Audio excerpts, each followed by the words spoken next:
The Declutter Effect.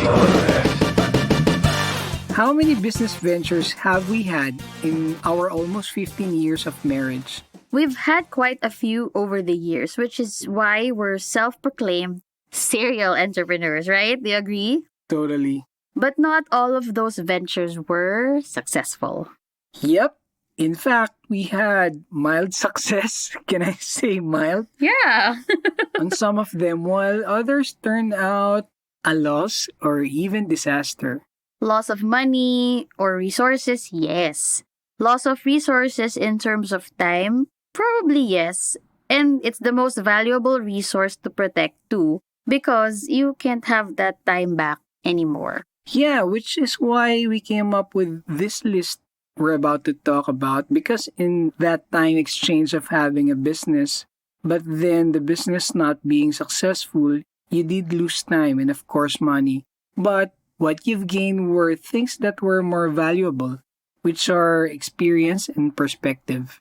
Which in turn became not just important lessons, but actual part of our core values, like you and me, in our personal values and in how we do business. Or philosophy that we applied in the next business we ventured in. For instance, due diligence. That's something that we weren't aware of back when we were first-time entrepreneurs. But now, everything we do, even if it's not business-related, right? We've become more meticulous. I know that's your favorite thing to do is, conduct due diligence. Uh-huh. I like that I'm applying critical thinking and being more investigative, or always doing a second, third, or even fourth layer of inspection or research just to make sure that I'm making a really informed decision. Or should I say, educated guess. Good. Yeah.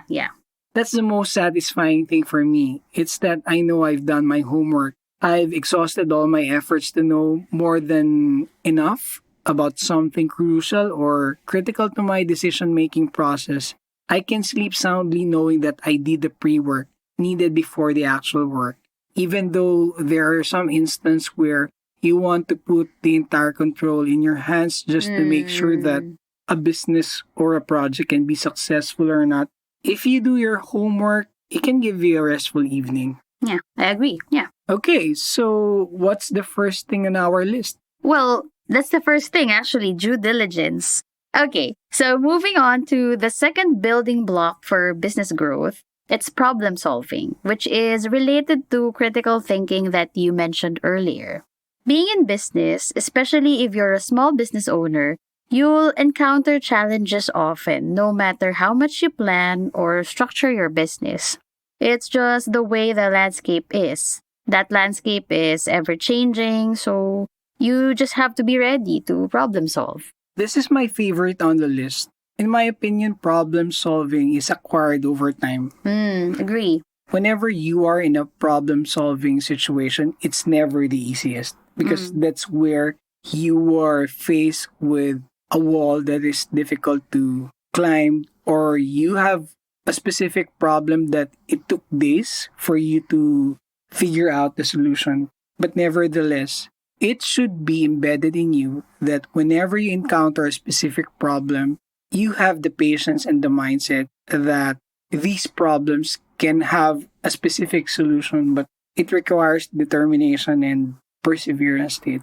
I can attest to how important it is to cultivate strong problem-solving abilities. You need to have foresight and be rational so you can find creative solutions.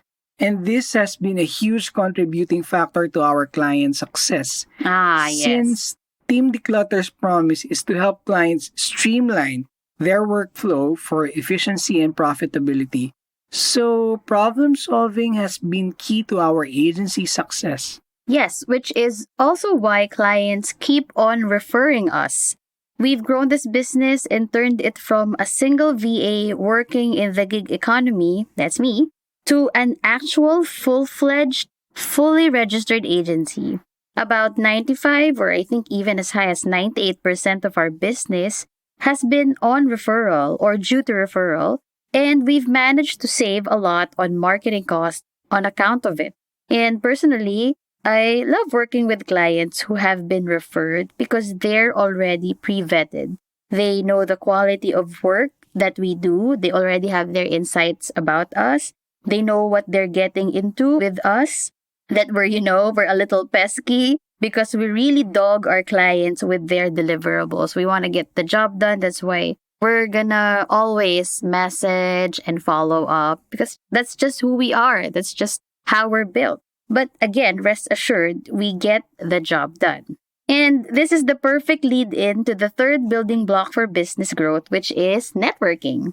I feel like throughout the years, networking, especially here in the Philippines, has gained somewhat of a not so exciting reputation because there are some business people who misuse it and apply pyramid type schemes or business models that simply only benefit the upline and not the people in their network. I agree. Building your network is a beautiful thing, and it's not even just about business. You build a support group, a community, and of course, a formal business network.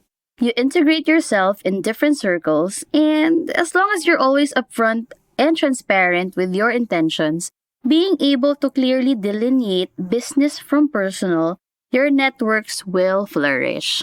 And as long as your intentions are within the spectrum of what is fair and what is just and what is right, you can capitalize on building your own network in order for you to be in that win-win situation between partners of the business. There's that saying that goes, your network is your net worth. And it talks about your social capital or your ability to build a network of authentic personal and professional relationships, not your financial capital. Is the most important asset in your portfolio. Building a strong professional network opens doors of opportunities, especially connecting with like-minded professionals that can lead to so much collaboration and personal growth. And as you said, our network of clients have complete trust in us and we always get referrals from them. Oh, I like what you said, collaboration. It's another perfect lead in to the last building block that we're highlighting. Celebrating achievements. And you know me, I'm always, for celebrating success and milestones, I can always justify any form of achievement worth celebrating. Whether big or small, let's acknowledge it. Especially if you're in a team setting, it's very important to acknowledge and celebrate milestones as often as you can. Big or small, that boosts motivation. Recognizing accomplishment fuels a sense of pride and encourages continuous improvement.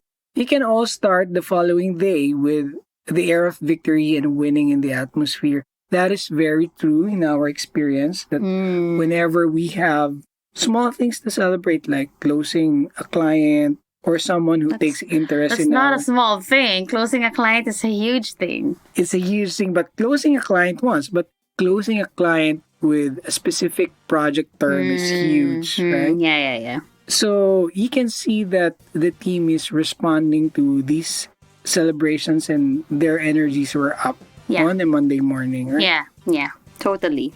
A winning atmosphere isn't just about profit or closing clients. It's about completing a task efficiently and creatively. It's about staying true to your systems and processes and enjoying doing things together. That's a wrap. If you haven't already, make sure to subscribe to our podcast so you never miss an episode. This is Team Dklutr signing off. Take care, stay curious, and bye for now. The Declutter Effect.